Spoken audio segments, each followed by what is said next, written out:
So this is a little gourd video for anyone interested. Um, while I'm doing this, I thought I would just sort of share it. This gourd, and I got 4 others. I just bought them from the Wellburn GourdFarm in California. These are the best gourds ever. And I bought this just straight raw, and through the mail, it's like 20 bucks a piece. So the price has really gone up. And you can see by my hand how big it is. So I cut it open, and now a lot of people have these sanding tools that are electric. So there's like this sanding brush, and you could get that tool and sand it out really good. But all my life I've been just doing it by hand. And sometimes you can open up, is that showing? You can open up a gourd and all the inner pulp and everything is already peeled off on the inside. I took all the seeds out already, got a lot of seeds. And I have these various scraping tools, which aren't really with me right now, except I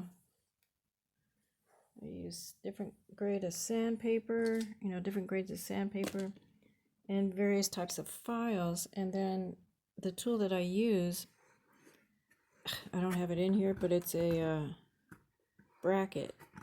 And normally I can like scrape all this stuff out in less than an hour by hand. But all day yesterday, I've been sanding and filing and scraping for like literally 4 or 5 hours, just 2 of them. One of them's over there. Let me actually get it, because I know there might be faster ways, and this is why gourd people will say, oh, you have to have this electric tool. See this one here, which I wanted to do a design in it and burn on the inside. I hope you can see it. I've been sanding like crazy, and again by hand with sandpaper, and see all these lines right here. Well, somebody wanted me to do a design where I burn on the inside, and you can't just trust that every single gourd you open up is going to want you to do that, because like some of these have deep grooves, and then I've just had to bleach this, and so I'm gonna have to sand until it's nice and flat, like the outside would be, if I'm going to actually burn a design in there. Otherwise there's these grooves, and then if I carve with the burning tool, it's a little more of a hassle. So I'm still in the sanding process. I've been like sanding for freaking hours, which is great exercise. But so in this one, I'm sitting here for another seemingly long length of time, using the soaking method, where I'm going to soak water, because this white stuff, can you see it? This white stuff right here on this particular gourd is really stuck on there. And the object of the game is to get all this stuff out as quick as possible. And there's all these different tools that scrape, but you have to do that, scrape. So I was scraping this morning, and then I'm like, okay, if it's not coming off easy, I always resort to the water, like soaking it in water. Right here, you can see how this white junk, I've soaked it with water, and then it's much easier to just pull off, but you got to leave it there for a little while, and not hot water, because hot water will often crack the gourd because it's too hot, so it'll go into any porous areas. Now this gourd is so reliable, and by putting water in it, it gives you an idea of how stable the gourd is going to behave. So if there's any weak places in it, it'll get soggy too quick, or it'll crack or something. And don't use hot water, because then it'll crack even when you wouldn't want it to. So the fact that it's holding the water nice, there's no leaky holes or anything like that, also tells me it's a good quality piece. And that is what I look for if I'm going to do an art piece and sell it, because by the time I'm done designing this, it's probably going to sell for $400 or $500 for me, because it's going to take a long time. Meanwhile, people don't believe it when you tell them half the work is cleaning the gourd out. Now again, at the farms, I'm sure they have those sanding tools, and it goes real fast, which I don't. And one of the reasons I don't use power tools like that is because like yesterday, I just went to this really nice place in the car and sat around and had a nice day outside and sanded by hand. And then I got a lot of exercise in my arm muscles, which I haven't used for a long time. So it's sort of like a, you know, a sport, if you will. And I felt like I worked hard all day. And then if you're not concerned about time and going fast,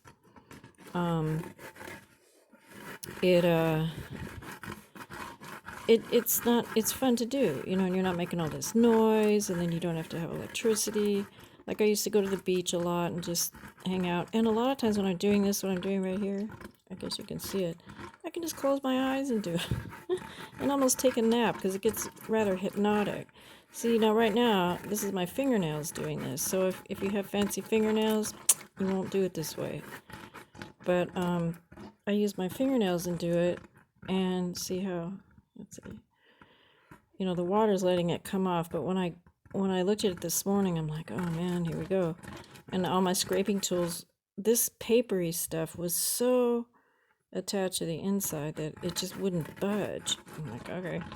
There's another technique. One guy came up to me one time and he said, ew, just drop some lighter fluid in there and light it and it'll burn the inside off. And that's a good idea. It's been a long time since I've done that, but I'm not really adept at that, so I didn't do that. So anyway, I just kind of wanted to show this because now I'm going to go get all that junk out of there and get another fresh batch of water and keep going and going until I've got all that white papery stuff off, and until it gets thin. I mean, until it gets nice and empty like this one. And then I can start working on it. Like, I think in this one, the design's mostly going to go on the outside, so I'm going to paint. I'm going to just blob a bunch of paint on the inside to seal it. See, like right here. Anyway, I just wanted to show, because what I think I'm going to do is I'm getting ready to do these decorated bowls. Like, most of my videos are about shakeries, but where I really got past the shakery stage was making bowls with using the mediums of wood burning tools and oil pastels. So I used to teach workshops, and I went to the show, 7 minutes. Okay, so I went to the show in 2002, and there was like hundreds of gourd artists there, and there was such beautiful stuff, you wouldn't believe it. And I had my wood burning and oil pastel thing there, and these gourd artists were coming over to my table and saying, how'd you do that? Saying that they tried oil pastels and they couldn't get it to work. And so I went home and and then the person that owns the canning shop in Berkeley came by, and he knew me from years ago, and he says, I'll pay you $500 to come and do a workshop and show how you do the oil pastel. And that's when I realized, oh, okay, so I have this technique, which I learned from someone else, but I realized over the years I had developed these ways to use an oil pastel on the gourds and make it stick for years and years. So people were now letting me know, like, oh, what's your secret? You know, so anyway, I didn't go to his workshop, but I went home and I organized a workshop, and 4 people came to my house, and they flew in from out of town and everything, and I showed them what I did, and that's when I realized, okay, it's not like there's secrets, but there's just these techniques. So here it is all these years later, and I want to start making them again because somebody wants one who's willing to buy it. And then she inspired me to start doing this again, and I happen to have a good space and time, and life is okay to do it because it's very time consuming.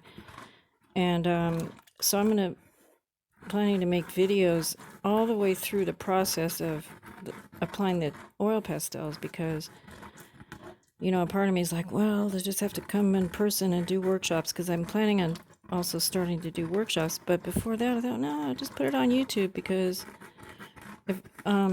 it's really fun to share, you know, like share the little so-called secrets about it, because I've looked online and most people use acrylics, and oh yeah, might as well show you what I use. So most people use acrylics, and they have you know, a nice studio in their big house and everything. So let me just talk this way through. So I might as well get it all out at once, like preparation, and then I won't have to talk this part later. So I'm going to burn a design on here, right? And I'm not sure I'll film that, but anyway, but I probably will. So here's, look, Grumbacher. Now I'm in seventh heaven because I used to use this brand of pastels, Grumbacher, and they don't make them anymore. So online on eBay, for example, there's like vintage Grumbacher pastel. This was used. I'm in heaven because I tried, where's the other one? I tried buying this other brand. These are oil pastels also. And like, they look pretty, don't they? But I was highly disappointed because the colors that I used to use the most were not even in this palette at all. And I'm like, okay, see, there's not even a certain red, and there's no purples, everything like that. So let me compare it. And these you could buy new. I guess these are called guitar oil pastels. So anyway, so online, so on eBay, there's all these people selling their vintage oil pastel sets, and I found this one. I think I paid like 30, between 20 and 30, which was a good deal because there were other ones all messed up. So I'm like flaming happy because there's something about the formula in these oils that applies differently than on here. And so as I was, oh, I might as well show this one, which isn't totally done yet. Okay, so like this is just an example of the kind of stuff I used to do that's in the photographs. And it's not sprayed yet, so once you spray the shellac, it's going to shine up and everything. But this is, and it's not finished yet because I have to clean it up, so-called. So anyway, the point being, in order to, like, one trick I used to do, I'll just go like that. In order to apply these colors, and why I lived in the Southwest all the time, because there was sun and it was warm a lot.